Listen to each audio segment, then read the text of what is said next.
ইতিমধ্যে আমি নৱম শ্ৰেণীত স্বাভাৱিক সংখ্যা, পূৰ্ণ সংখ্যা, অখণ্ড সংখ্যা, পৰিমেয় সংখ্যা আৰু অপৰিমেয় সংখ্যাৰ বিষয়ে অধ্যয়ন কৰি আহিছোঁ। এতিয়া যিকোনো বস্তু এটা গণনা বা হিচাপ কৰিবলৈ তোমালোকৰ মনত এটা চিহ্ন বা প্ৰতীক ভাহি উঠে। অৰ্থাৎ চোৱা, আমি গণনা বা হিচাপ কৰি পাইছোঁ যে ইয়াত 5টা বস্তু আছে ইয়াত, ঠিক আছে। এতিয়া এই 5টা বস্তুক আমি এই 5ৰে বুজাইছোঁ, এই যিটো 5 এই চিহ্নটোৰে বুজাইছোঁ। এতিয়া এই চিহ্নটো কি? গণনা বা হিচাপ কৰিবলৈ ব্যৱহাৰ কৰা এই যিটো চিহ্ন, এই চিহ্নটোকে কি বুলি কোৱা হয়? সংখ্যা বুলি কোৱা হয়।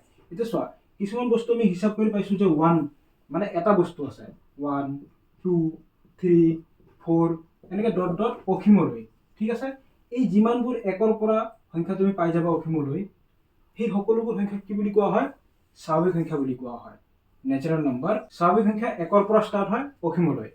চোৱা, ইয়াত দুটা বস্তু আছিলে, বেলেগক দুটা বস্তু দি দিয়া হ'ল, তেতিয়াহ'লে ইয়াত কেইটা থাকিব? এটাও নাথাকে। এটাও নাথাকিলে ইয়াত কি থাকিব? 0। এই 0টো আমি এই চিহ্নেৰে বুজাব লগা হৈছে। এতিয়া 0টো তুমি ক'ত বহাবা? আমি গণনা বা হিচাপ কৰি যিকোনো সংখ্যা পালেই সেই সংখ্যাটো আমি মাজত বহাব নোৱাৰোঁ, ঠিক আছে, আগত বহুৱাব লাগিব। এতিয়া আগত বহুৱালে 0 যদি আগত বহাই দিওঁ, এফালে কি আছে? 1 2 3 4 অসীমলৈ, ঠিক আছে, ইনফিনিটি। তেতিয়াহ'লে এই যিটো শ্ৰেণী পাইছা, এই শ্ৰেণীটোৰ নামটো স্বাভাৱিক সংখ্যা থাকিবনে? নাথাকে। এই শ্ৰেণীটোৰ নাম দিয়া হৈছে পূৰ্ণ সংখ্যা। পূৰ্ণ সংখ্যা 0ৰ পৰা ষ্টাৰ্ট হয় অসীমলৈ, হোল নাম্বাৰ, ইয়াক ডব্লিউৰে বুজোৱা হয়, ঠিক আছে। এতিয়া লক্ষ্য কৰা, তাৰপিছত আমি কিছুমান সংখ্যা পালোঁ এনেকুৱা, ইয়াত আছে তোমাৰ দুটা বস্তু আছে। এতিয়া 3টা বস্তু লাগে আমাক। 3টা লাগিবলৈ হ'লে কাৰোবাৰ পৰা এটা ধাৰ কৰিব লাগিব, ঠিক আছে। ইয়াৰ পৰা ধাৰ কৰা হ'ল, এটা ধাৰ কৰিলে ইয়াত কি হ'ব? মাইনাছ লাগি থাকিব ইয়াত, মানে এই কি হৈ থাকিব? ঋণী হৈ থাকিব ইয়াৰ ওপৰত, মানে ইয়াৰ পৰা লৈছে ইয়াক দিব লাগিব, তো মাইনাছ হৈ আছে, মাইনাছ এটা। এই -1টো ক'ত বহাবা? মাজত বহাব নোৱাৰা, পিছতো বহাব নোৱাৰা, আগত বহাব লাগিব। চোৱা, 0 1 2 3 4 ডট ডট ইনফিনিটিলৈকে আছে। অৰ্থাৎ যিমানবোৰ ঋণাত্মক সংখ্যা পাবা গোটেইবিলাক আগত বহাব লাগিব। -1 -2 -3 -4 এনেকৈ অসীমলৈ আহিব মাইনাছ ইনফিনিটি। অৰ্থাৎ এই 0ৰ পৰা ধৰি এই যিবিলাক স্বাভাৱিক সংখ্যা আছে আৰু যিবিলাক ঋণাত্মক সংখ্যা আছে, এইখিনিক একেলগে কি বুলি কোৱা হ'ব? অখণ্ড সংখ্যা বুলি কোৱা হ'ব, ঠিক আছে, ইন্টিজাৰ। অখণ্ড সংখ্যাক জেডেৰে বুজোৱা হয়, জেড, ঠিক আছে। এইবাৰ লক্ষ্য কৰা, এই যিবিলাক অখণ্ড সংখ্যা দেখা পাইছা, প্ৰতিটো অখণ্ড সংখ্যাৰ তলত কি হয়? 1 এটা থাকে, ঠিক আছে। 0/1 লিখিব পাৰা, 1/1, 3/1, -2/1, অৰ্থাৎ ভগ্নাংশ হৈ গ'ল, ভগ্নাংশ। যিমানবোৰ সংখ্যা তুমি p/q আৰ্হিত পাবা, মানে ভগ্নাংশ আৰ্হিত, সেই সকলোবিলাক সংখ্যাক কি বুলি কোৱা হয়? পৰিমেয় সংখ্যা বুলি কোৱা হয়, ৰেচনেল নাম্বাৰ। এতিয়া কিছুমান সংখ্যা এনেকুৱাও আছে, চাবা, √3, এই যিটো সংখ্যা √3, √2, মানে এই সংখ্যাবিলাকক আমি ভগ্নাংশত লিখিব নোৱাৰোঁ, p/q আৰ্হিত লিখিব নোৱাৰোঁ। অৰ্থাৎ এনেবোৰ সংখ্যাক কি বুলি কোৱা হ'ব? অপৰিমেয় সংখ্যা। তো এইখিনিৰ লগত তোমালোকে আগতে পৰিচিত হৈ আহিছে, মই আকৌ এবাৰ ধাৰণাখিনি দি দিছোঁ তোমালোকক, ঠিক আছে। এইবাৰ ইয়াত লক্ষ্য কৰা, এই যিমানবোৰ স্বাভাৱিক সংখ্যা দেখা পাইছা, 1ৰ পৰা ষ্টাৰ্ট হৈছে অসীমলৈ, এই স্বাভাৱিক সংখ্যাবিলাক পূৰ্ণ সংখ্যাত সোমাই আছে। চোৱা, পূৰ্ণ সংখ্যা 0ৰ পৰা ষ্টাৰ্ট হৈছে, পূৰ্ণ সংখ্যাত সোমাই আছে। এইবাৰ লক্ষ্য কৰা, স্বাভাৱিক সংখ্যা আৰু পূৰ্ণ সংখ্যাবিলাক অখণ্ড সংখ্যাত সোমাই আছে। চোৱা, স্বাভাৱিক সংখ্যা, পূৰ্ণ সংখ্যা 0ৰ পৰা ষ্টাৰ্ট হৈছে, এইকেইটা কি হয়?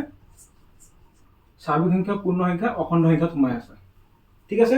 এইবাৰ লক্ষ্য কৰা, যিমানবোৰ অখণ্ড সংখ্যা আছে, তাৰমানে স্বাভাৱিক সংখ্যা, পূৰ্ণ সংখ্যা, অখণ্ড সংখ্যা, আটাইবিলাক কি হয়? p/q আৰ্হিত থাকে, ভগ্নাংশত থাকে। অৰ্থাৎ আটাইবোৰ সংখ্যাই কি হয়? আমাৰ পৰিমেয় সংখ্যাত সোমাই আছে, ঠিক আছে, পৰিমেয়ত সোমাই আছে। আৰু যিবিলাক সংখ্যা p/q আৰ্হিত প্ৰকাশ কৰিব নোৱাৰি, সেইবিলাক অপৰিমেয় হৈ গ'ল, ঠিক আছে। এইবাৰ কি লক্ষ্য কৰিছা যে এই যিবিলাক পৰিমেয় সংখ্যা আৰু যিবিলাক অপৰিমেয় সংখ্যা, এই সংখ্যাবিলাকক একেলগে কি বুলি কোৱা হয়? বাস্তৱ সংখ্যা বুলি কোৱা হয়, মানে ৰিয়েল নাম্বাৰ, ৰিয়েল নাম্বাৰ, বাস্তৱ সংখ্যা।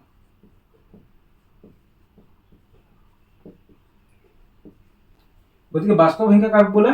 পৰিমেয় আৰু অপৰিমেয় সংখ্যাক একেলগে বাস্তৱ সংখ্যা বুলি কোৱা হয়, যিটো আমাৰ ক্লাছ 10ৰ চেপ্টাৰ 1।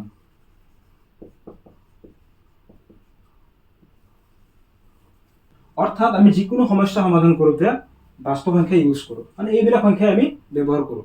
গতিকে ক্লাছ 10ৰ চেপ্টাৰ 1 বাস্তৱ সংখ্যা, এই অধ্যায়টোত কি কি সমস্যা আছে, কি কি উদাহৰণ আছে, কি কি কনচেপ্ট আছে, গোটেইখিনি আমি আজিৰ এটা ক্লাছতে আলোচনা কৰিম। গতিকে ভিডিঅ'টি প্ৰথমৰ পৰা শেষলৈ চাই যোৱা। তোমালোকে আজিৰ এটা ক্লাছ চালে তোমালোকৰ এই চেপ্টাৰটোৰ ওপৰত গোটেইখিনি কনচেপ্ট ক্লিয়াৰ হৈ যাব। এই অধ্যায়ৰ লগত জড়িত কনচেপ্টবোৰ চোৱা। প্ৰথমটো হৈ গ'ল আমাৰ ইউক্লিডৰ বিভাজন প্ৰমেয়িকা, দ্বিতীয়টো হৈ গ'ল পাটিগণিতৰ মৌলিক উপপাদ্য, তৃতীয়টো হৈ গ'ল অপৰিমেয় সংখ্যা, চতুৰ্থটো হৈ গ'ল পৰিমেয় সংখ্যা আৰু সিহঁতৰ দশমিক ৰূপ বা দশমিক বিস্তৃতি। এই অধ্যায়ত আমি যোগাত্মক অখণ্ড সংখ্যাৰ দুটা অতি প্ৰয়োজনীয় ধৰ্মৰ বিষয়ে আলোচনা কৰিম। এটা হৈ গ'ল আমাৰ ইউক্লিডৰ বিভাজন প্ৰমেয়িকা আৰু এটা হৈ গ'ল পাটিগণিতৰ মৌলিক উপপাদ্য। আৰু 3 নম্বৰত কি বুলি কৈছে, অপৰিমেয় সংখ্যা। মানে অপৰিমেয় সংখ্যা যেনে √3, এইটোক আমি √3 বুলি কিদৰে প্ৰমাণ কৰিব পাৰোঁ। তাৰপিছত চোৱা পৰিমেয় সংখ্যা আৰু সিহঁতৰ দশমিক ৰূপ। যিবিলাক সংখ্যা আমি P/Q আদিত প্ৰকাশ কৰিব পাৰোঁ সেইবিলাকক পৰিমেয় সংখ্যা বুলি কোৱা হয়। এই যিটো পৰিমেয় সংখ্যা আছে ইয়াৰে দশমিক ৰূপটো কেনেকুৱা হ'ব। ঠিক আছে, তোমালোকে এই 4টা কনচেপ্ট ক্লিয়াৰ কৰি ল'ব পাৰিলে তোমালোকৰ চেপ্টাৰ 1ৰ কনচেপ্ট ক্লিয়াৰ। প্ৰতিটো কনচেপ্টৰ ওপৰত আমি এতিয়া বিতংভাৱে আলোচনা কৰিম। এইখিনি আলোচনা কৰাৰ আগতে তোমালোকক কৈ দিওঁ, যিসকলে আমাৰ চেনেলত প্ৰথমবাৰ আহিছে তোমালোকে আমাৰ চেনেলটি ছাবস্ক্ৰাইব কৰি বেল আইকনটি দবাই দিয়া। আমাৰ চেনেলত গণিত বিষয়টোৰ লগতে উচ্চ গণিত বিষয়ৰো আলোচনা কৰা হয়। দশম শ্ৰেণী গণিতৰ সকলো সলিউশ্যন আমাৰ চেনেলত কৰি দিয়া হৈছে। তোমালোকে আমাৰ প্লেলিষ্টত যাবা, প্লেলিষ্টত গৈ চেপ্টাৰ ৱাইজ সকলো অনুশীলনীৰ সমাধান চাব পাৰিবা। প্ৰতিটো কনচেপ্ট অতি ধুনীয়াকৈ বুজিবলৈ যত্ন কৰিবা। প্ৰথমটো লৈছোঁ ইউক্লিডৰ বিভাজন প্ৰমেয়িকা। প্ৰথমতে আমি এইখিনি বুজি ল'ম, তাৰপিছত ইয়াৰ লগত জড়িত যিখিনি উদাহৰণ আছে গোটেইখিনি তোমালোকৰ সৈতে আলোচনা কৰিম। তেতিয়াহ'লে তোমালোকৰ কনচেপ্ট ক্লিয়াৰ হৈ যাব।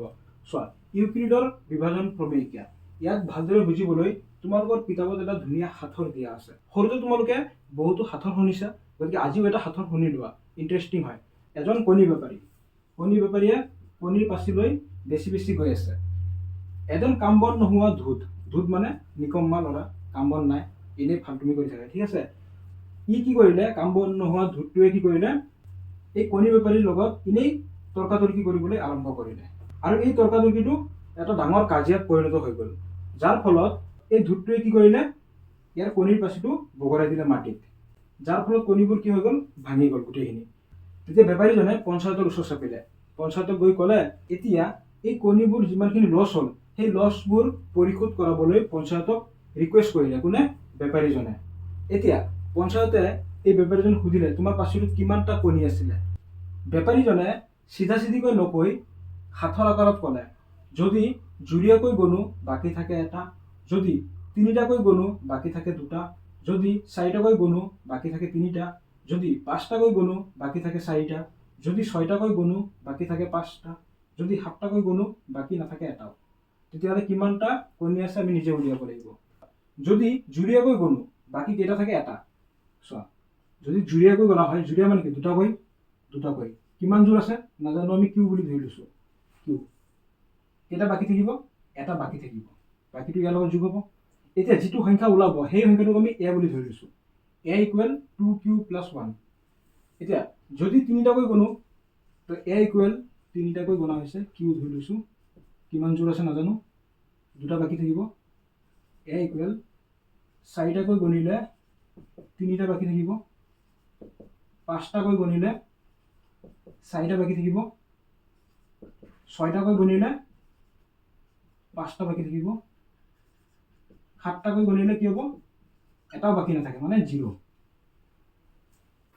লগতে আৰু এটা ইংগিত দিছে যে তেখেতৰ পাচিটোত 150টাতকৈ কণী নাটে, 150তকৈ কম হ'ব। আৰু এই যিটো কণ্ডিশ্যন, এই কণ্ডিশ্যনটো মানি চলিব।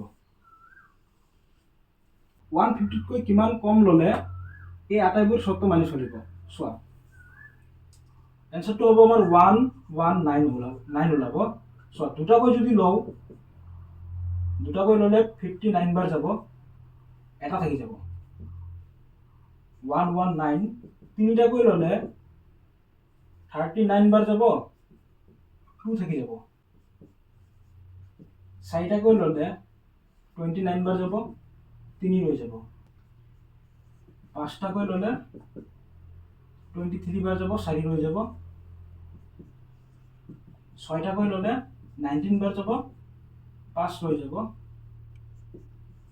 7টাকৈ ল'লে 17 বাৰ যাব, 0 ৰৈ যাব। ঠিক আছে, অৰ্থাৎ এইখিনি চৰ্ত মানি চলিছে। কিমানটা কণী আছিলে টোটেল? 119টা আছিলে। এই যিটো ফৰ্মুলাটো কি হৈ গ'ল চোৱা, এ ইকুৱেল 2 3 4 5 6 7 এইটোক আমি বি বুলি ধৰি লৈছোঁ বি ইনটু কিউ প্লাছ যিটো ৰৈ যোৱাটোক আৰেৰে বুজোৱা হয় আৰ য'ত 0 less than equal r less than b চোৱা আৰৰ মানটো 0 হ'ব পাৰে বা 0তকৈ ডাঙৰো হ'ব পাৰে আৰৰ মান আৰু আৰৰ মানটো বিতকৈ সৰু হ'ব লাগিব এই যিটো বি 7তকৈ সৰু 6তকৈ সৰু ঠিক আছে অৰ্থাৎ এই যিটো a equal b q plus r এই যিটো ফৰ্মুলা এই ফৰ্মুলাটোকে কি বুলি কোৱা হয় ইউক্লিডৰ বিভাজন প্ৰমেয় এই ফৰ্মুলাটো বুজাবৰ কাৰণে তোমালোকক এটা হাতৰ দিয়া হৈছে কিতাপত ফৰ্মুলাটো ইমান টান নহয় আমাৰ দীৰ্ঘহৰণৰ যিটো ফৰ্মুলা আছিলে ফৰ্মুলাটো কি আছিলে ভাজ্য ইকুৱেল ভাজক পূৰণ ভাগফল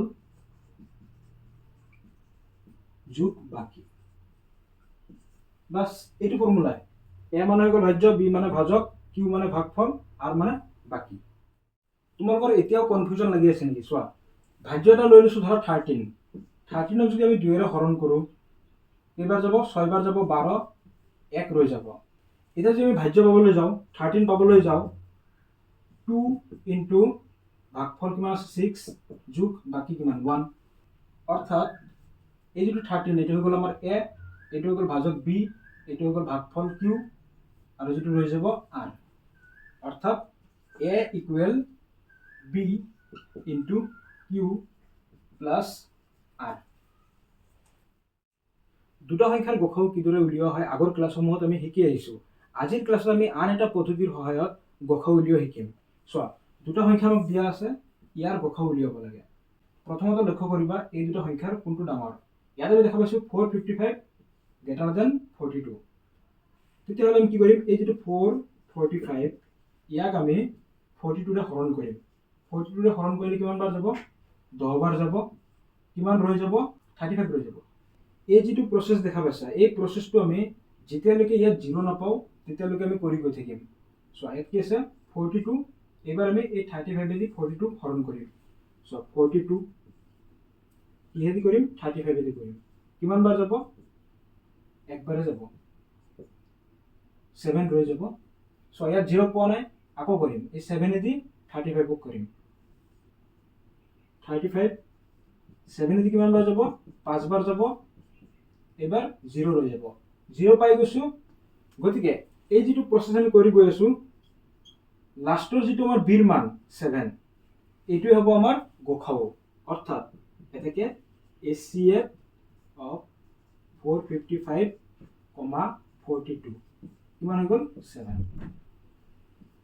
এটা চোৱা গসাউ উলিয়াবৰ কাৰণে এই যিটো আমি প্ৰসেস কৰিলো এই প্ৰসেসটোকে কি বুলি কোৱা হয় ইউক্লিডৰ বিভাজন কলন বিধি বুলি কোৱা হয় এটা তোমালোকৰ 1 মাৰ্কৰ কাৰণে কোৱেশ্চন আহিব পাৰে যে কলন বিধি কাক বোলে এনেকৈ লিখিবা কিছুমান সুসজ্জিত ক্ষেপৰ মানে স্তৰৰ এই যিটো সুসজ্জিত স্টেপ বাই স্টেপ কৰি গৈছো এই স্টেপৰ শ্ৰেণীয়ে এটা কলন বিধি বুলি কোৱা হয় ঠিক আছে এটোকে কি বুলি কোৱা হ'ব কলন বিধি বুলি কোৱা হ'ব যিয়ে কোনো এক বিশেষ ধৰণৰ সমস্যা সমাধানৰ বাবে এটা প্ৰণালী আগবঢ়ায় এই প্ৰণালীটো আগবঢ়াইছে আমি গসাউ উলিওৱাৰ কাৰণে অৰ্থাৎ কলন বিধি দুটা সংখ্যাৰ গসাউ উলিওৱাৰ কাৰণে ব্যৱহাৰ কৰা হয় এতিয়া এই যিটো ফৰ্মুলাটো কি হৈ গ'ল আমাৰ এইটো হৈ গ'ল সংখ্যা a ইকুৱেল এইটো হৈ গ'ল b ইনটু q প্লাছ যিটো ৰৈ যায় r এই যিটো আমি ফৰ্মুলা ইউজ কৰিছো এই ফৰ্মুলাটো কি বুলি কোৱা হয় ইউক্লিডৰ বিভাজন প্ৰমেয়িকা অৰ্থাৎ এনেকৈ লিখা যে প্ৰমেয়িকা এটা প্ৰমাণিত বিবৃতি যাক অইন বিবৃতি এটা প্ৰমাণ কৰাৰ বাবে ব্যৱহাৰ কৰা হয় সো এইটো হৈ গ'ল প্ৰমাণিত বিবৃতি মানে প্ৰমাণ কৰিবৰ কাৰণে আমি ব্যৱহাৰ কৰিছো অৰ্থাৎ গসাউ উলিয়াবৰ কাৰণে এইটো ব্যৱহাৰ কৰা হৈছে তো তোমালোকৰ যদি কলন বিধি আৰু প্ৰমেয়িকাৰ মাজত পাৰ্থক্য লিখিব দিয়ে এনেদৰে লিখি দিবা ঠিক আছে তোমালোকে কনফিউজন নহবা কলন বিধি আৰু প্ৰমেয়িকা বহুতে একে বুলি ভাবে একে নহয় কলন বিধিটো হৈ গ'ল এই যিটো গসাউ উলিয়াবৰ কাৰণে যিটো আমাৰ প্ৰণালী এই প্ৰণালীটো কি বুলি কোৱা হয় কলন বিধি বুলি কোৱা হয় স্টেপ বাই স্টেপ আমি কৰি গৈছো আৰু প্ৰমেয়িকা মানে হৈ গ'ল এটা বিবৃতি অইন এটা বিবৃতি প্ৰমাণ কৰিবৰ কাৰণে ব্যৱহাৰ কৰিছো ইয়াত আমি এই প্ৰমেয়িকাটো ব্যৱহাৰই কৰিছো এতিয়া চোৱা উপপাদ্য 1.12 কি বুলি কৈছে ইউক্লিডৰ বিভাজন প্ৰমেয়িকা ইউক্লিডৰ বিভাজন প্ৰমেয়িকা কাক বোলে দুটা যোগাত্মক অখণ্ড সংখ্যা a আৰু b দিয়া থাকিলে এ আৰু বি যদি দিয়া থাকে, এনে দুটা অদ্বিতীয় সংখ্যা আৰু বেলেগ দুটা সংখ্যা থাকিব কিউ আৰু আৰ থাকিব, যাতে a equal b q plus r, b into Q.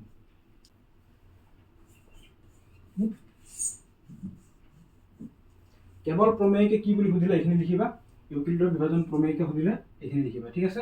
আৰু লিখি দিবা য'ত 0 less than equal r less than b. তোমালোকে যদি এই লিখাখিনি ধৰিব পৰা নাই, তোমালোকৰ কিতাপৰ পেজ নাম্বাৰ 27 এইখিনি দিয়া আছে, তাৰ পৰা তোমালোকে এইখিনি নোট কৰি লোৱা। গতিকে তোমালোকৰ কলম বিধি বুজি পাইছা, প্ৰমেয়িকা বুজি পাইছা, ইউক্লিডৰ বিভাজন প্ৰমেয়িকা বুজি পাইছা। দুটা সংখ্যা দিয়া থাকিলে কলম বিধি ব্যৱহাৰ কৰি কিদৰে আমি গ খ উলিয়াব লাগে বুজি পাইছা।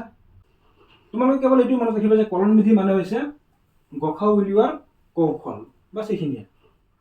উদাহৰণ 1, ইউক্লিডৰ কলন বিধি প্ৰয়োগ কৰি 4052 আৰু 12576 গ খ উলিয়াব লাগে। সলিউশন: যিহেতু 12576 গ্ৰেটাৰ দেন 4052, এতেকে ইউক্লিডৰ বিভাজন প্ৰমেয়কে ব্যৱহাৰ কৰি, ইউক্লিডৰ বিভাজন প্ৰমেয়কে কি আছিলে, a equal b q plus r, য'ত 0 less than equal r less than b. এতিয়া চোৱা, এ মানে হৈ গ'ল 12576 ইকুৱেল বি, বিৰ মান কিমান 4052, কিমান বাৰ যাব 4052 দি 12576ত 3 বাৰ যাব, কিমান ৰৈ যাব 420 ৰৈ যাব। যিহেতু এইটো 0 হোৱা নাই, আমি আকৌ কৰিব লাগিব। ইয়াত আমি দেখা পাইছোঁ 4052তকৈ 420 সৰু, তো 4052ক আমি 420 দি কৰিম, কিমান বাৰ যাব, ইয়াত 9 বাৰ যাব, 9 বাৰ গ'লে ৰৈ যাব আমাৰ 272 ৰৈ যাব। এবাৰ আকৌ কৰা, 420ক 272 দি কৰা, কিমান বাৰ যাব, একবাৰে যাব, ৰৈ যাব আমাৰ 148।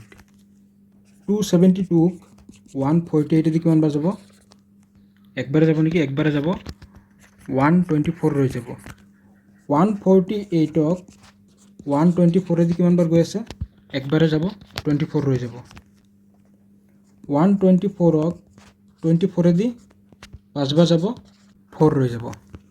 এবাৰ 24ক আমি 4 দি কৰিব লাগিব, 6 বাৰ যাব, 6 4 24, 0 ৰৈ যাব। যেহেতু 0 পাই গৈছোঁ, আমি আৰু কৰিব নালাগে। লাষ্টৰ যিটো বিৰ মান, চোৱা a equal b q plus r আছিলে, তো লাষ্টৰ বিৰ মান কি পাইছা, 4 পাইছা, গতিকে আমাৰ গ খ কি হ'ব, 4 হ'ব। গতিকে ইউক্লিডৰ কলন বিধি ব্যৱহাৰ কৰিম, গ খ কি পাইছোঁ 4।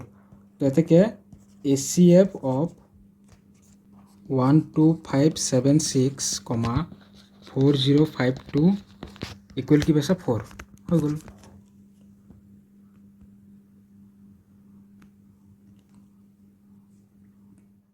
উদাহৰণ 2ত কি বুলি কৈছে, দেখুওৱা যে প্ৰত্যেক যোগাত্মক যুগ্ম অখণ্ড সংখ্যা 2q আৰ্হিৰ আৰু প্ৰত্যেক যোগাত্মক অযুগ্ম অখণ্ড সংখ্যাই 2q প্লাছ 1 আৰ্হিৰ, য'ত q কোনোবা অখণ্ড সংখ্যা।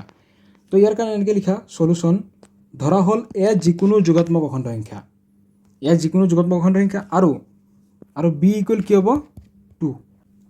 এতেকে ইউক্লিডৰ কলন বিধি মতে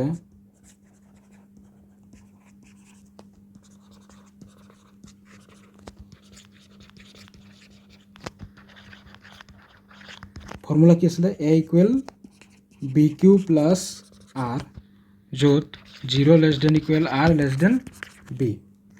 আৰৰ মানটো কি হয় 0 হ'ব পাৰে বা 0তকৈ ডাঙৰ, আৰু বিতকৈ কি হ'ব সৰু। তো আৰ ইকুৱেল কি হ'ব পাৰে, 0 হ'ব পাৰে, 1 হ'ব পাৰে, 2 হ'ব পাৰেনে।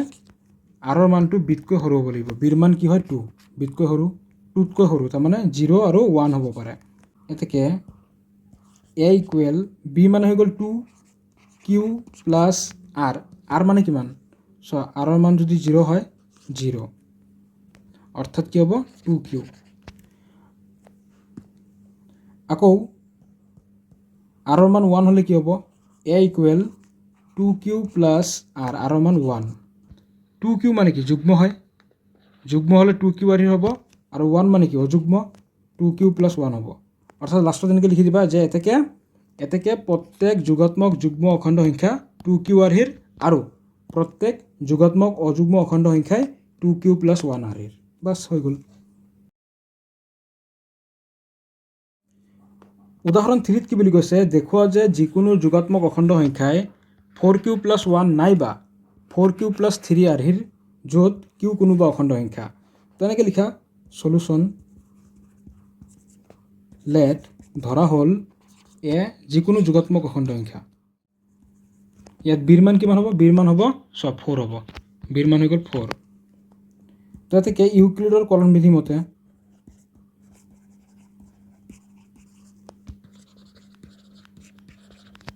ইউক্লিডৰ কলন বিধি মতে বা ইউক্লিডৰ প্ৰমেয়িকা মতেও লিখিব পাৰা, ঠিক আছে। ইউক্লিডৰ কলন বিধি মতে ফৰ্মুলা কি হ'ব?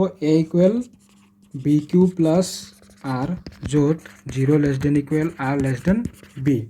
তেনেকৈ r = কি হ'ব পাৰে? চোৱা r = 0 হ'ব পাৰে, 1 হ'ব পাৰে, 2 হ'ব পাৰে, 3 হ'ব পাৰে, 4 হ'বনে? চোৱা r মানটো বিতকৈ সৰু হ'ব লাগিব। বিৰ মান আছে 4, 4তকৈ সৰু হ'ব লাগিব, মানে 0 পৰা 3 লৈকে। r = 0 হ'লে a = কি হ'ব? bq + r আছিলে, তো বিৰ মান হৈ গ'ল আমাৰ 4, r মান 0। তো 4q + 0 নিলিখি ডাইৰেক্ট 4q লিখিব পাৰা। r মান 1 হ'লে কি হ'ব? a = 4q + r মান হৈ গ'ল 1। a = 4q + r মান 2। a = 4q + r মান 3। কুৱেশ্যনটোত টাইপিং মিষ্টেক হৈছে, অলপ ভুল হৈ আছে। দেখুৱা যে যিকোনো যোগাত্মক অযুগ্ম অখণ্ড সংখ্যা, ইয়াত কি হ'ব আমাৰ? অযুগ্ম অখণ্ড সংখ্যাই 4q + 1 নাইবা 4q + 3r। এই কুৱেশ্যনটো তোমালোকৰ কিতাপৰ পেজ নাম্বাৰ 30 দিয়া আছে, তোমালোকে চাই ল'বা, ঠিক আছে। এবাৰ অযুগ্মখিনি চোৱা। ইয়াত আমি দেখা পাইছোঁ যে 1 অযুগ্ম, 3 অযুগ্ম। গতিকে লাষ্টত এনেকৈ লিখি দিবা যে এতেকে যিকোনো যোগাত্মক অযুগ্ম অখণ্ড সংখ্যাই 4q + 1 নাইবা 4q + 3r য'ত q কোনোবা অখণ্ড সংখ্যা, বাছ হৈ গ'ল। উদাহৰণ 4, এজন মিঠাই বেপাৰীৰ 420টা কাজু বৰফি আৰু 130টা বাদাম বৰফি আছে। বেপাৰীৰ কি বুলি কৈছে? 420টা কাজু বৰফি আৰু 130টা বাদাম বৰফি আছে।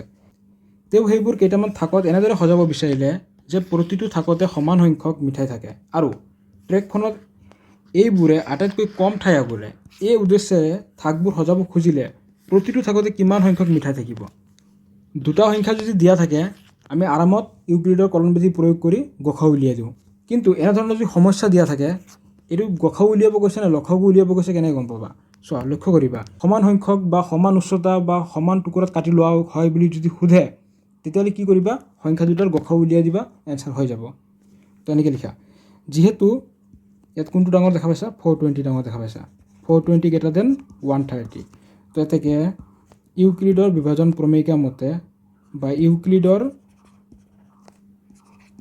কলন বিধি মতে a = bq + r য'ত 0 <= r b। তো এতেকে এ হৈ গ'ল আমাৰ 420 = 130 কিমান বাৰ যাব? 3 বাৰ যাব, 30 ৰৈ যাব। এতিয়া 130 যাব, 30ৰে যাব 4 বাৰ যাব, কি হৈ যাব? 10 ৰৈ যাব। এবাৰ 30ক 10 দি কিমান বাৰ যাব? 3 বাৰ যাব, 0 ৰৈ যাব। তো এতেকে HCF of 420, 130 = কিমান হ'ব? 10।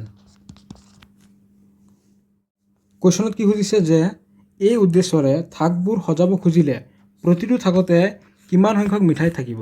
তো এনেকৈ লিখি দিয়া যে এতেকে মিঠাই বিক্ৰেতাজনে 2 ধৰণৰ বৰফিকে 10টাকৈ প্ৰতিটো থাকতে সজাব, বাছ হৈ গ'ল। 2 নম্বৰ কনচেপ্টটো চোৱা, পাটিগণিতৰ মৌলিক উপপাদ্য। ইয়াৰ আগতে তোমালোকক জনাই দিওঁ যে আমাৰ চেনেলৰ তৰফৰ পৰা SSLC 2026ৰ প্ৰতি লক্ষ্য ৰাখি ক্লাছ 10ৰ গণিতৰ বেষ্ট MCQ প্ৰেক্টিচ ছেট এখন ৰেডি কৰা হৈছে, য'ত তোমালোকৰ 280+ মোষ্ট ইম্পৰ্টেণ্ট কনচেপ্ট বেছ কুৱেশ্যন এড কৰা হৈছে। এইখিনি ৰেডি কৰোঁতে PBSCৰ কুৱেশ্যন পেপাৰ, ৰেফাৰেঞ্চ বুক, তোমালোকৰ মেইন বুক, তোমালোকৰ যিটো চেম্পল পেপাৰ আছিলে, এই গোটেইখিনি এনালাইজ কৰি এইটো বনোৱা হৈছে, যাৰ বাবে এটা প্ৰাইচ ৰখা হৈছে 69 rupees। যিসকলে আমাৰ পৰা প্ৰেক্টিচ ছেটটো ল'ব বিচাৰিছা, এই যিটো QR কোড দেখা পাইছা, ইয়াত তোমালোকে পে'মেণ্ট কৰি পে'মেণ্ট ৰিচিপ্টটো মোক হোৱাটছআপত পঠিয়াই দিবা আৰু ক'বা যে ছাৰ প্ৰেক্টিছ ছেটটো লাগে মই তোমালোকক হোৱাটছএপত পঠিয়াই দিম। হোৱাটছএপ নম্বৰটো লিখি লোৱা 6901565623। ঠিক আছে, যিসকলে ল'ব বিচাৰিছে মোক তোমালোকে হোৱাটছএপত কণ্টেক্ট কৰা। ইয়াৰ ওপৰত দুটা PDF ৰেডি কৰা হৈছে। এখনত তোমালোকৰ কুৱেশ্যন আৰু এনচাৰখিনি থাকিব, আন এখন PDFত তোমালোকৰ সলিউশ্যনখিনি থাকিব। ঠিক আছে, দুখন PDF তোমালোকক দিয়া হ'ব কেৱল 69 ৰুপিছত। আৰু এই সকলোখিনি কুৱেশ্যন চেপ্টাৰ ৱাইজ এড কৰা হৈছে। গতিকে দেৰি নকৰি তোমালোকে এতিয়াই লৈ লোৱা আৰু চেপ্টাৰ ৱাইজ কনচেপ্ট ক্লিয়াৰ কৰি যোৱা, লগতে প্ৰেক্টিছ কৰি যোৱা। 2 নম্বৰ কনচেপ্টটো কি আছিলে? পাটীগণিতৰ মৌলিক উপপাদ্য। এই পাটীগণিতৰ মৌলিক উপপাদ্য কিছুমান অখণ্ড সংখ্যাৰ গুণন সম্পৰ্কে কাম কৰাত সহায় কৰে। আমি আগৰ ক্লাছসমূহতো পাই আহিছোঁ 2 স্কোয়াৰ লৈছোঁ। ঠিক আছে, 2 স্কোয়াৰ মানে 4। এতিয়া 4ক যদি আমি ভাঙি দিওঁ 2 × 2, এইটোকে কি বুলি কোৱা হয়? পাটীগণিতৰ মৌলিক উপপাদ্য। আগতে আমি এইটোক পাটীগণিতৰ মৌলিক উপপাদ্য বুলি কোৱা হয় নাজানিছিলোঁ, কিন্তু এইবাৰ আমি জানিছোঁ যে এইটো কি বুলি কোৱা হয়? পাটীগণিতৰ মৌলিক উপপাদ্য। অৰ্থাৎ 4টো কি হয়? এটা যৌগিক সংখ্যা। যৌগিক সংখ্যাটোক আমি মৌলিক সংখ্যাৰে কি কৰি দিছোঁ? ভাঙি দিছোঁ। কিছুমান মৌলিক সংখ্যা লৈ লোৱা 2, 3, 7, 11, 23। এইখিনি আমি ইনটু কৰি দিছোঁ। ইনটু কৰি দিয়াৰ পিছত আমি এটা সংখ্যা পালোঁ 10626। এই যিটো যৌগিক সংখ্যা পাইছোঁ, এই যৌগিক সংখ্যাৰ মৌলিক উৎপাদকবিলাক কি হয়? মৌলিক সংখ্যা একোটা। ঠিক একেদৰে 1771, ইয়াক যদি আমি ভাঙি দিওঁ কি ওলাব? 7, 11, 23। অৰ্থাৎ ইয়াৰ পৰা আমি ক'ব পাৰোঁ যে প্ৰত্যেক যৌগিক সংখ্যাবিলাকে কি হয়? মৌলিক সংখ্যাৰ গুণফল। তেনেকৈ লিখা যে উপপাদ্য 1.2 কি বুলি কৈছে? পাটীগণিতৰ মৌলিক উপপাদ্য। অৰ্থাৎ প্ৰত্যেক যৌগিক সংখ্যাকেই মৌলিকৰ গুণফল হিচাপে প্ৰকাশ কৰিব পাৰি। প্ৰত্যেক যৌগিক সংখ্যাকে আমি কি কৰিব পাৰোঁ? মৌলিকৰ গুণফল হিচাপে প্ৰকাশ কৰিব পাৰোঁ। আৰু মৌলিক উৎপাদকবোৰ প্ৰকাশ পোৱা ক্ৰমৰ বাহিৰে এই উৎপাদকীকৰণটো কি হ'ব? অদ্বিতীয়। আমি যদি 121 লৈছোঁ, ঠিক আছে, 121, তো ইয়াক যদি আমি ভাঙি দিওঁ 11 দি 11 বাৰ যাব। অৰ্থাৎ 121 = 11 × 11। তো এইখিনি আমি আগৰ ক্লাছতো পাই আহিছোঁ। এইটো আমি বৃক্ষ হিচাপে ভাঙি দিছোঁ, বা তুমি এনেকৈ কৰিব পাৰা 121 মৌলিক উৎপাদকীকৰণ কি হ'ব? 11 দি 11 বাৰ যাব। অৰ্থাৎ 121 = ইয়াৰ মৌলিক উৎপাদকীকৰণ কি হ'ব? 11 × 11। 11 এটা মৌলিক সংখ্যা। অৰ্থাৎ প্ৰত্যেক যৌগিক সংখ্যাক আমি কি কৰিব পাৰোঁ? মৌলিক সংখ্যাৰ গুণফল হিচাপে প্ৰকাশ কৰিব পাৰোঁ। গতিকে পাটীগণিতৰ মৌলিক উপপাদ্য ব্যৱহাৰ কৰি আমি দুটা সংখ্যাৰ গসাগু বা লসাগু উলিয়াব শিকিম। লগতে গসাগু আৰু লসাগুৰ মাজৰ যিটো সম্পৰ্ক, সেই সম্পৰ্ক শিকিম। উদাহৰণ 6টো কৰি দিলে বেছি ভালদৰে বুজি পাবা। ইয়াত কি বুলি কৈছে? মৌলিক উৎপাদকীকৰণ পদ্ধতিৰে, অৰ্থাৎ পাটীগণিতৰ মৌলিক উপপাদ্য, মৌলিক উৎপাদকীকৰণ পদ্ধতিৰে 6 আৰু 20ৰ মাজৰ কি কৰিব লাগে? লসাগু আৰু গসাগু উলিয়াব লাগে। এবাৰ চোৱা, মৌলিক উৎপাদকীকৰণ পদ্ধতিৰে আমি কিদৰে লসাগু আৰু গসাগু উলিয়াম। আগৰ ক্লাছটো আমি শিকি আহিছোঁ, কিন্তু সেইটোক পাটীগণিতৰ মৌলিক উপপাদ্য বুলি কোৱা হয় নাজানিছিলোঁ। ঠিক আছে, ইয়াত চোৱা 6 এটা যৌগিক সংখ্যা। এতিয়া ইয়াৰ মৌলিক উৎপাদকীকৰণ যদি কৰিব যাওঁ, 6ক কিমান বাৰ যাব? 2 দি 3 বাৰ যাব। তো 2 × 3 লিখিব পাৰা।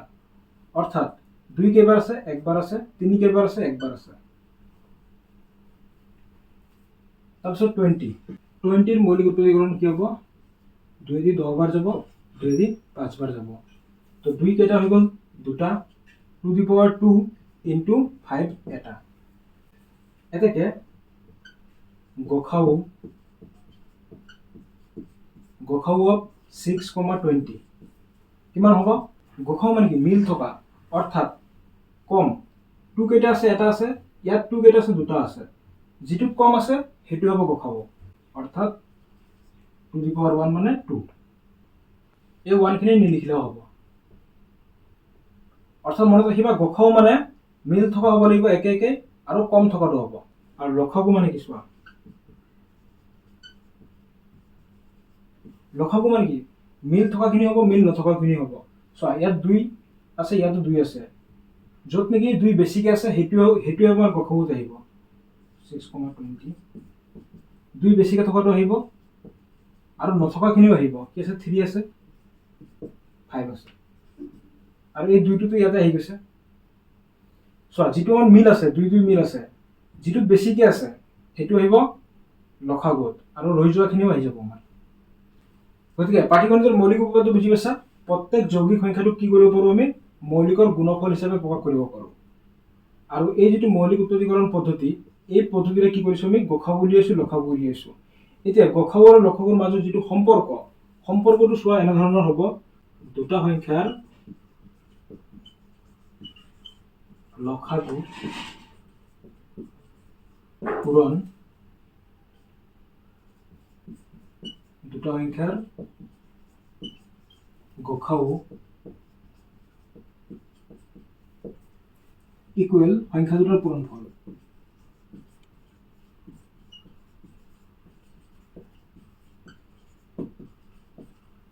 অৰ্থাৎ সংখ্যা দুটা যদি এ আৰু বি ধৰা হয়, যেনে 6 আৰু 20 আছে, ইয়াৰ ঠাইত যদি আমি এ আৰু বি ধৰোঁ, তেতিয়াহ'লে দুটা সংখ্যাৰ লসাগু অৰ্থাৎ লসাগু অফ এ কমা বি, এ আৰু বিৰ লসাগু পূৰণ গসাগু অফ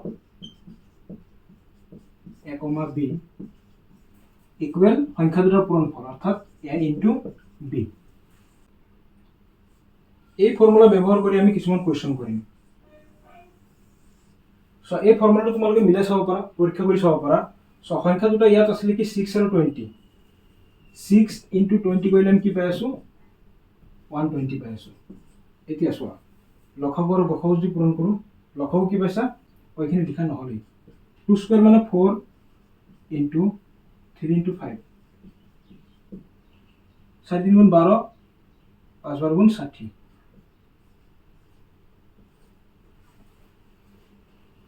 লসাগু পূৰণ গসাগু কি আছে, লসাগু আছে আমাৰ 60 ইনটু গসাগু কি আছে 2 ইকুৱেল 120। অৰ্থাৎ লসাগু পূৰণ গসাগু কৰিলে যিমান হ'ব, সংখ্যা দুটা পূৰণ কৰিলেও সিমানে হ'ব। উদাহৰণ 5টো বুজি লোৱা। 4 টু দি পাৱাৰ n এনেধৰণৰ সংখ্যাবোৰ লোৱা য'ত n এটা স্বাভাৱিক সংখ্যা। এনৰ এনে কোনো মান আছে নেকি যাতে 4 টু দি পাৱাৰ nৰ মান 0 অংকৰে শেষ হয়, পৰীক্ষা কৰা। চোৱা আমি যদি 10 লিখোঁ, একৰ পিছফালে 0 আছে, 10 মানে কি 0 অংকৰে শেষ হৈছে। এতিয়া 10 লিখিবলৈ হ'লে 2 ইনটু 5 লিখোঁ। অৰ্থাৎ পাটিগণিতৰ মৌলিক উপপাদ্য মানে এইটোৱে বুজায় যে এটা যৌগিক সংখ্যা, ইয়াক আমি মৌলিক উৎপাদকৰে বিভক্ত কৰিব পাৰোঁ। এতিয়া চোৱা 10ৰ মৌলিক উৎপাদক কি 2 ইনটু 5, অৰ্থাৎ যিকোনো এটা সংখ্যা 0 অংকৰে শেষ হ'বলৈ হ'লে 2 ইনটু 5, এই যিটো আৰ্হি দেখা পাইছা এইটো আৰ্হি হ'ব লাগিব, অৰ্থাৎ মৌলিক উৎপাদক 5 থাকিব লাগিব। গতিকে এনেকৈ লিখা যে এনচাৰ, যদি এটা সংখ্যা 0ৰে শেষ হ'ব লাগে তেন্তে ইয়াৰ মৌলিক উৎপত্তিকৰণটো হ'ব 2 to the power n into 5 two the power m আৰ্হিৰ হ'ব লাগিব। অৰ্থাৎ 2 কেইটা আছে, এটা আছে, 5 কেইটা আছে, এটা আছে, অৰ্থাৎ 2 দি পাৱাৰ m অৰ্থাৎ 2 দি power n into 5 two the power m এইটো আৰ্হিত হ'ব লাগিব। এইটো আৰ্হি হ'লে যিকোনো সংখ্যা এটা কি হ'ব 0 অংকৰে শেষ হ'ব। এতিয়া আমাক কুৱেশ্যনত কি বুলি কৈছে 4 টু দি পাৱাৰ n বুলি কৈছে। 4 টু দি পাৱাৰ n হ'লে আমি এইটোক এনেকৈ লিখিব পাৰোঁ 2 ইনটু 2 লিখিব পাৰোঁ পাৱাৰ n। ইয়াত আমি দেখা পাইছোঁ মৌলিক উৎপত্তিকৰণত 2 আছে কিন্তু 5টো নাই, গতিকে এনেধৰণৰ সংখ্যাবিলাক 0 অংকৰে শেষ নহয়। এনেকৈ লিখা, যিহেতু 4 টু দি পাৱাৰ nৰ মৌলিক উৎপত্তিকৰণ 2 to the power n into 5 two the power m আৰ্হিৰ নহয়, গতিকে 4 টু দি পাৱাৰ n সংখ্যাটো 0 অংকৰে শেষ নহয়।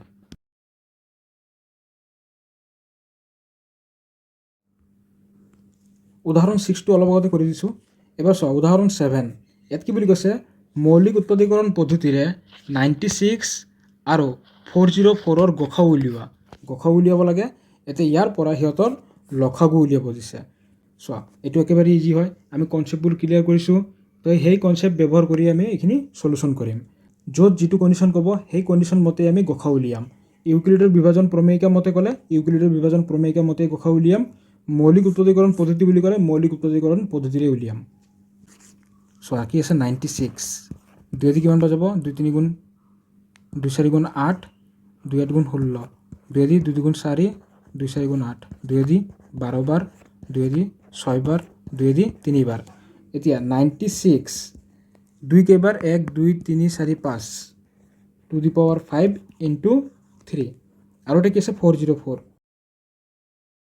404 2 দি 2 দুগুণ 4 0 2 দুগুণ 4, আকৌ 2 দি যাব 2 গুণ 2 0 2 গুণ 2, 2 কেইটা ইনটু হৈছে দুটা, টু দি পাৱাৰ 2 ইনটু 101। এটাকে আমি কি উলিয়াব লাগে, গসাগু উলিয়াব লাগে। তো গসাগু গসাউ অফ 96,404। চ' মই কি বুলি কৈছিলোঁ, এনেধৰণৰ ক্ষেত্ৰত গসাউ কি হ'ব, চোৱা কি মিল আছে ইয়াত, 2 মিল আছে দুয়োটাতে। যিহেতু 2 মিল আছে, গসাউ মানে কি কমটো ল'ব লাগে। 2ৰ পাৱাৰ ইয়াত কিমান আছে 5, 2ৰ পাৱাৰ ইয়াত কিমান আছে 2 আছে। তেতিয়াহ'লে যিটো কম সেইটোৱে ল'ম আমি, 2ৰ power 2, to the power 2, to the power 2 মানে 4। অৰ্থাৎ 96 আৰু 404ৰ গসাউ কিমান 4। গতিকে লসাগু উলিওৱা যিটো আমাৰ ফৰ্মুলা আছিলে, সেই ফৰ্মুলাৰ পৰা আমি লসাগু উলিয়াম। লিখা আমি জানো যে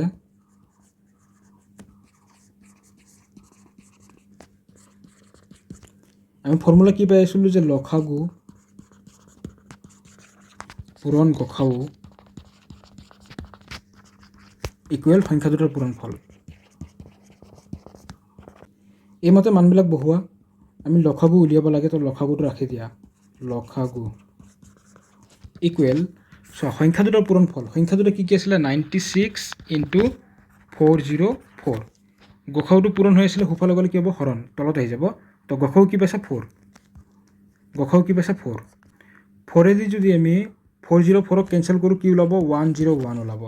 তেতিয়াহ'লে 96 ইনটু 101 ইকুৱেল কিমান হ'ব 9696 হৈ গ'ল।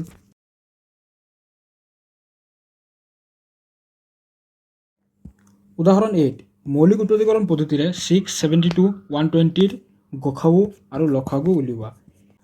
মৌলিক উৎপত্তিকৰণ পদ্ধতি চোৱা 6 আছে, ইয়াৰ মৌলিক উৎপত্তিকৰণ কি হ'ব 2 ইনটু 3। তাৰপিছত কি আছে 72, 2 দি কিমান বাৰ যাব 2 3 গুণ 6, 2 6 গুণ 12, 2 দি 18, 2 দি 9 বাৰ, 3 দি 3 বাৰ। 2 কেইটা আছে 3টা, 3 2টা আছে, আৰু কি আছে 120, 120। 2 দি 60 বাৰ যাব, 2 দি 30 বাৰ যাব, 2 দি 15 বাৰ যাব, 3 দি 5 বাৰ যাব। 2 3টা আছে, 3 এটা আছে, 5 এটা আছে।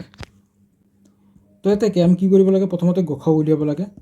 গসাউ অফ 6,72, 120।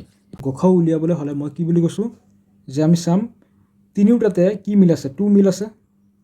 2 ক'ত কমকৈ আছে 6ত কমকৈ আছে, এটা আছে 2 আহিব। আৰু কিবা মিল আছে নে 3ও মিল আছে তিনিওটাতে, 2 ইনটু 3 অৰ্থাৎ 6 হৈ গ'ল আমাৰ গসাউ। এবাৰ লসাগু উলিয়াব লাগিব, তাকে লসাগু অফ 672, 120 তো ইকুৱেল চোৱা লসাগু বুলি ক'লে চোৱা মিল থকা কি আছে 2, য'ত বেছিকৈ আছে 2 3টা বেছিকৈ আছে 3, টু দি পাৱাৰ 3 ইনটু 3 মিল আছে, 3 ক'ত বেছিকৈ আছে ইয়াত আছে 2, 3 টু দি পাৱাৰ 2, আৰু মিল নথকা কি আছে 5 এটা আছে, 5 এটা লৈ লোৱা। 2 3 বাৰ ইনটু কৰিলে 8 ইনটু 3 দুবাৰ ইনটু কৰিলে 9 ইনটু 5 এটা আছে। 8 ইনটু 9 ইনটু 5 কিমান হ'ব 360 হৈ গ'ল। গসাউ হৈ গ'ল 6, লসাগু হৈ গ'ল 360। 3 নম্বৰ কনচেপ্টটো চোৱা অপৰিমেয় সংখ্যা। যিবোৰ সংখ্যাক আমি পি বাই কিউ আৰ্হিত প্ৰকাশ কৰিব নোৱাৰোঁ সেইবিলাকক অপৰিমেয় সংখ্যা বুলি কোৱা হয়, √2, √3, √5 ইত্যাদি। এতিয়া চোৱা অপৰিমেয় সংখ্যাক আমি কেনেকৈ প্ৰমাণ কৰিম। উপপাদ্য 1.4ত কি বুলি কৈছে √2 অপৰিমেয় সংখ্যা প্ৰমাণ কৰিব লাগে। উদাহৰণ 9ত কি বুলি কৈছে প্ৰমাণ কৰা যে √3 অপৰিমেয়। অৰ্থাৎ √2, √3, √5 এইবিলাকক আমি অপৰিমেয় বুলি কিদৰে প্ৰমাণ কৰি দেখুৱাম। তোমালোকক যিকোনো এটা কৰি দিলে বাকীবোৰ কৰিব পাৰিবা, একে প্ৰচেছ। মই তোমালোকক √2 কৰি দি আছোঁ, √3 তোমালোকে নিজে উলিয়াব পাৰিবা, √5 তোমালোকে নিজে উলিয়াব পাৰিবা। চ' প্ৰথমতে তুমি ইয়াক বিৰোধ কৰা যে √2 পৰিমেয় বুলি ধৰি লোৱা, বিৰোধ কৰা। লিখা বিৰুদ্ধভাৱে ধৰা হ'ল, বিৰুদ্ধভাৱে ধৰা হ'ল √2 পৰিমেয় বুলি ধৰিছো। এতিয়া √2 যদি পৰিমেয় হয়, পৰিমেয় সংখ্যাবিলাক আমি পি বাই কিউ আৰ্হিত প্ৰকাশ কৰিব পাৰোঁ, অৰ্থাৎ ভগ্নাংশত লিখিব পাৰোঁ। তো এতেকে √2 কি হ'ব পি বাই কিউ আৰ্হিত হ'ব। পি বাই কিউ লিখিব পাৰা বা এ বাই বি লিখিব পাৰা। এ বাই বি লিখি লৈছোঁ, এ বাই বি, য'ত এ আৰু বি সহমৌলিক।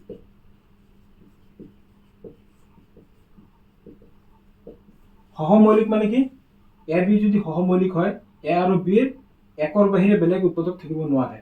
তো ইয়াত আমি এইটোৱে প্ৰমাণ কৰি দেখুৱাম যে এ আৰু বিৰ 1ৰ বাহিৰে বেলেগ আৰু উৎপাদক আছে, গতিকে এইটো সহমৌলিক হ'ব নোৱাৰে, অৰ্থাৎ পৰিমেয় হ'ব নোৱাৰে, তেতিয়াহ'লে অপৰিমেয় হ'ব লাগিব। বাছ এইখিনিয়ে কাম। তো লিখা, তো ইমপ্লাইজ চোৱা a equal √2 into b √2 B.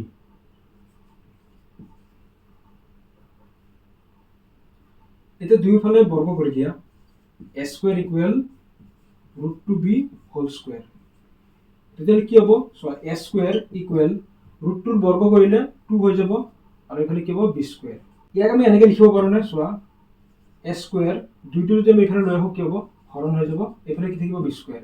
অৰ্থাৎ এই 2য়ে এ স্কুৱেৰ কি কৰিছে, হৰণ কৰিছে। উপপাদ্য 1.3 আমি পাই আহিছিলোঁ যে 2য়ে যদি এ স্কুৱেৰক হৰণ কৰে তেতিয়াহ'লে একো হৰণ কৰিব। এইটো 1 নম্বৰ ইকুৱেশ্যন দিয়া, আৰু এনেকৈ লিখা, যিহেতু 2য়ে এ স্কুৱেৰক হৰণ কৰে, গতিকে 2য়ে একো হৰণ কৰিব। ইয়াৰ পিছৰখিনি এইফালে কৰিছোঁ, তোমালোকে তলে তলে কৰি যোৱা। অৰ্থাৎ চোৱা 2য়ে 1 হৰণ কৰে, তেতিয়াহ'লে এনেকৈ লিখা যে এ ইকুৱেল 2c লিখি দিয়া। এই 2য়ে 1 হৰণ কৰিব। 2য়ে যদি 1 হৰণ কৰে তেতিয়াহ'লে c মানে যিকোনো এটা সংখ্যা হ'ব, c যিকোনো অখণ্ড সংখ্যা।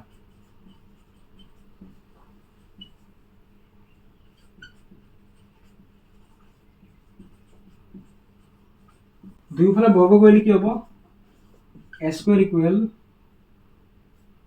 2c whole square equal a square equal 2 square মানে 4c স্কুৱেৰ। এইটো হৈ গ'ল আমাৰ 2 নম্বৰ ইকুৱেশ্যন। এতিয়া চোৱা এটাকে 1 নম্বৰ আৰু 2 নম্বৰ ইকুৱেশ্যনৰ পৰা কি পাই আছা, 1 নম্বৰ ইকুৱেশ্যনত পাইছিলোঁ a square equal 2b square, 2 number equation কি পাইছোঁ এ স্কুৱেৰ ইকুৱেল 4c স্কুৱেৰ। তো যিহেতু এ স্কুৱেৰ আৰু এ স্কুৱেৰ আছে বাওঁফালে, সোঁফালৰখিনি ইকুৱেল হ'ব 2b square equal 4c square. দুয়োফালে 2 দি হৰণ কৰি দিয়া, 2 দি হৰণ কৰিলে 2টো কেঞ্চেল হ'ব, বি স্কুৱেৰ থাকিব, বি স্কুৱেৰ ইকুৱেল 2 দি 4 কিমান বাৰ যাব, 2 বাৰ যাব, চি স্কুৱেৰ। এইবাৰ লক্ষ্য কৰা 2য়ে বি স্কুৱেৰক হৰণ কৰিছে, তেতিয়াহ'লে 2য়ে বিকো হৰণ কৰিব। যিহেতু 2য়ে বি স্কুৱেৰক হৰণ কৰে,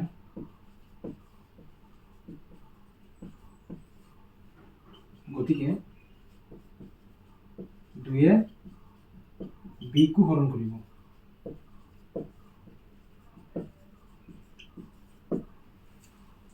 তো লাষ্টত এনেকৈ লিখি দিবা যে এতেকে এ আৰু বিৰ উভয়ৰে অন্তত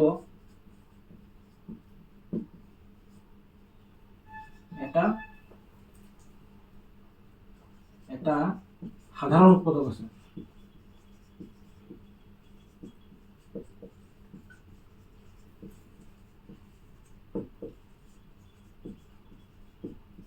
যিটো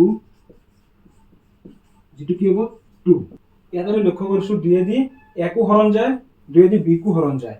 তেতিয়াহ'লে চোৱা এ আৰু বিৰ এটা সাধাৰণ উৎপাদক আছে যিটো 2, কিন্তু আমি ধৰিছিলোঁ যে এ আৰু বি সহমৌলিক। সহমৌলিক হ'লে ইহঁতৰ সাধাৰণ উৎপাদক কেৱল কি থাকিব, 1 থাকিব। গতিকে যিটো আমি ধৰি লোৱা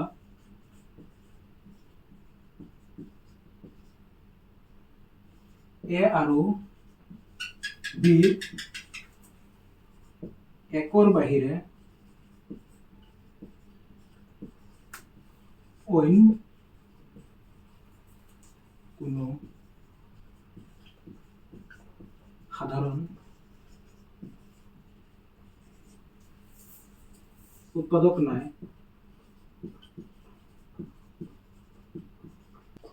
এই সত্যটোক বিৰোধ কৰিছে।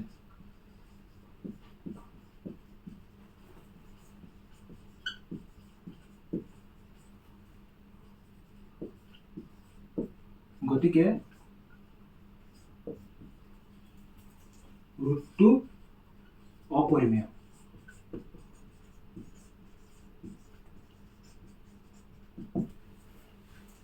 এইটো একদম ইজি আছে, টান নহয়। তোমালোকে প্ৰথমতে বিৰুদ্ধভাৱে ধৰি ল'বা যে ৰুটটো পৰিমেয় হ'লে p/q থাকিব a/b, য'ত a b সহমৌলিক আমি ধৰি লৈছোঁ।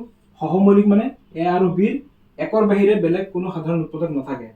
কিন্তু আমি সলিউশন কৰি দেখা পাইছোঁ যে একৰ বাহিৰে আৰু এটা সাধাৰণ উৎপাদক আছে 2।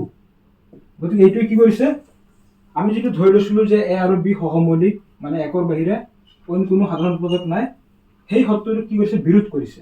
মানে সলিউশনটোৱে বিৰোধ কৰিছে, আমাকো বিৰোধ কৰিছে।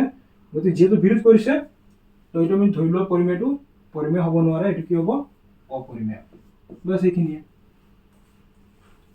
গতিকে উপপাদ্য 1.4 যিটো কৰিছোঁ, উদাহৰণ 9টো ঠিক একেদৰে প্ৰমাণ কৰে যে √3 অপৰিমেয়। ঠিক আছে, তোমালোকে ভিডিঅ'টো ৰখাই লৈ এইখিনি লিখি লোৱা।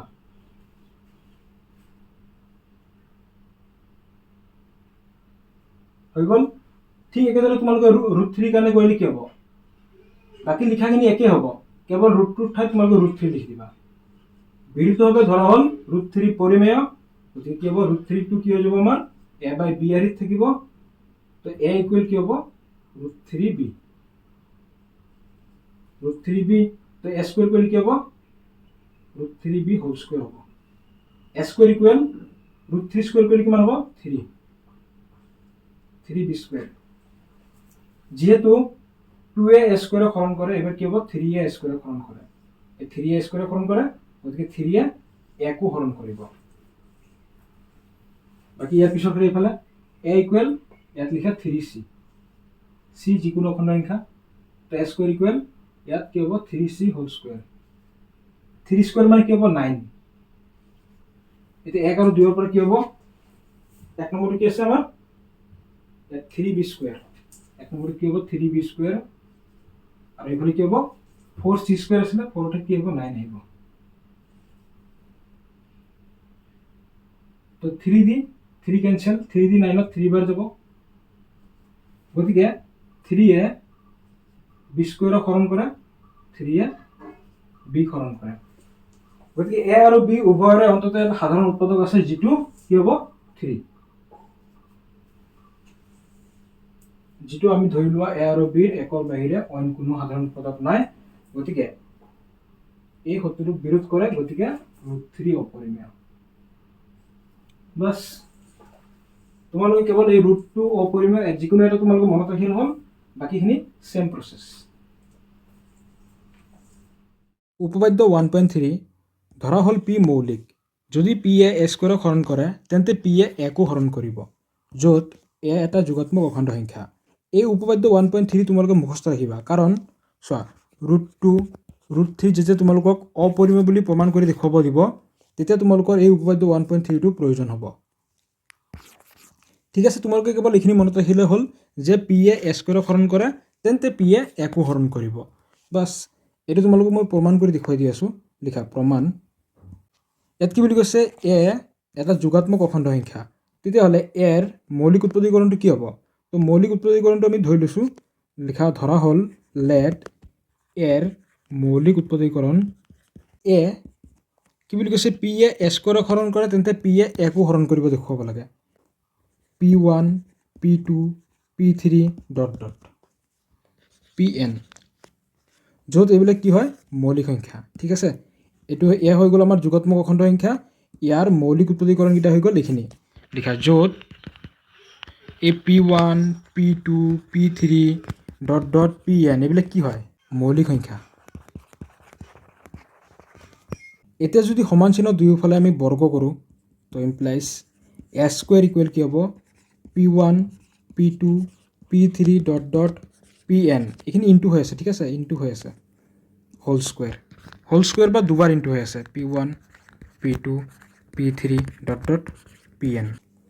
দুবাৰ ইনটু হৈ আছে, বা এনেকৈ লিখিব পাৰা p1 square into p2 square into p3 square dot dot pn square.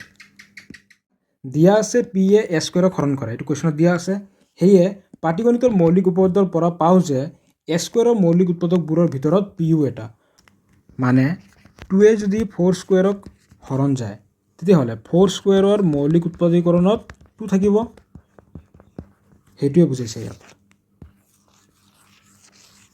এতিয়া এছ স্কুৱেৰৰ একমাত্ৰ মৌলিক উৎপাদক কি আছে P1 P2 P3 dot dot Pn ঠিক আছে তেনেকৈ লিখিব পাৰা যে এতেকে এছ স্কুৱেৰৰ একমাত্ৰ মৌলিক উৎপাদকবোৰ হ'ব P1 P2 P3 dot dot Pn তো এতেকে চোৱা এছ স্কুৱেৰৰ মৌলিক উৎপাদকবোৰৰ ভিতৰত P এটা আছে বুলি কৈছে আকৌ এছ স্কুৱেৰৰ একমাত্ৰ মৌলিক উৎপাদকীকৰণত কি পাইছা তুমি P1 P2 P3 Pn ইয়াত P সোমাই আছে সেয়ে P1 P2 P3 dot dot Pn বোৰৰ ভিতৰত Pu এটা তো এতেকে ইয়াত আমি এনেকৈ লিখিব পাৰোঁ A equal P1 P2 into P3 dot dot Pn ইয়াত কি পাইছা যে ইয়াৰ মৌলিক উৎপাদকীকৰণত কি আছে P1 P2 P3 dot dot Pn অৰ্থাৎ P এ একো হৰণ কৰে এতেকে বা গতিকে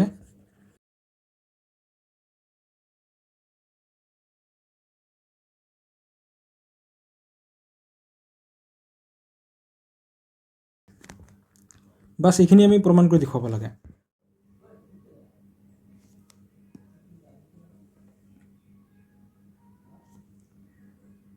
উপপাদ্য 1.3 আৰু উদাহৰণ 9 আমি অলপ আগতে প্ৰমাণ কৰি আহিছোঁ এবাৰ চোৱা উদাহৰণ 10 দেখুৱা যে 5 মাইনাছ ৰুট 3 অপৰিমেয় এইটোক আমি আগৰ দৰে কৰিম লিখা সলিউশ্যন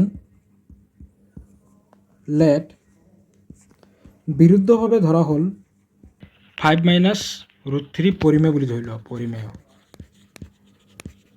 যেহেতু পৰিমেয় ধৰিছোঁ ভগ্নাংশত হ'ব এতেকে 5 মাইনাছ ৰুট 3 ইকুৱেল A/B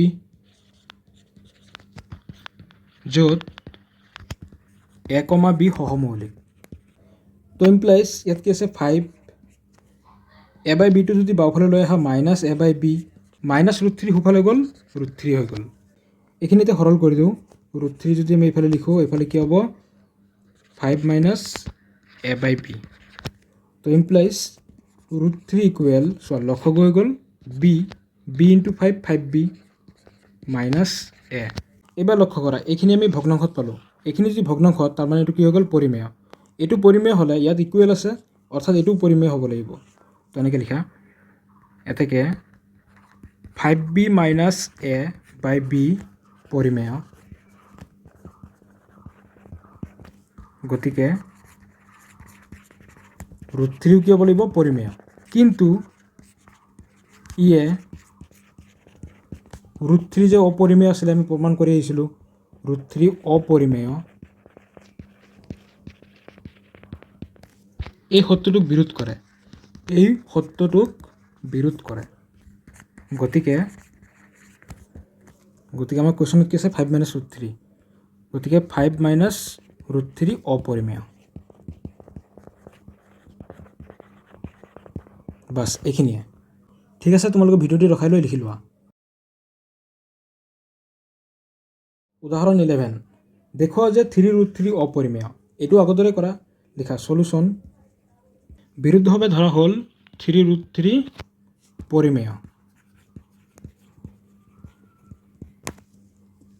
যেহেতু পৰিমেয় তো 3 ৰুট 3 ইকুৱেল A/B য'ত A, B সহমৌলিক তো ইমপ্লাইজ আমি যদি ৰুট 2 ৰাখি দিওঁ এইফালে কি হ'ব A/3 টো হৈ যাব 3B তো এইটো হৈ গ'ল আমাৰ ভগ্নাংশত অৰ্থাৎ এইটো পৰিমেয় হ'লে এইটো পৰিমেয় হ'ব লাগিব যেহেতু A/3B পৰিমেয়